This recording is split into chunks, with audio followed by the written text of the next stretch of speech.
Ang programang ito ay rated SPG. Striktong patnubay at gabay ng magulang ang kailangan. Maaaring may masiselang tema, lengguwahe, karahasan, sexual, horror o droga na hindi angkop sa Welcome back mga ka-episode plus at narito mga dapat nating abangan dito nga lang sa Abot Kamay na Pangarap kung saan itong si Harry ay binigyan nga ng regalo itong si Annalyn sa araw nga ng Kapaskuhan.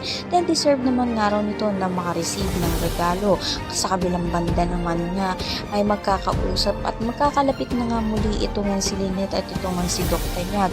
At ang hiling nga niya ay sana nga raw ay magising pa nga raw ang kanyang ama upang makapagpatawad pa nga siya sa mga nagawa nga niya rito.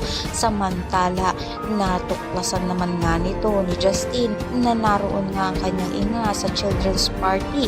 Kaya naman nagalit nga ito at sinabi na nga lang ito ni Giselle na aalis na nga siya. Inabol naman nga nito ni Justin ang kanyang ina. Yan ang pakatutukan nga natin kung lalambot na nga itong puso ni Justin para nga kay Giselle at patawarin niya na nga ito. Lahat na yan ang mga natin. Maraming salamat.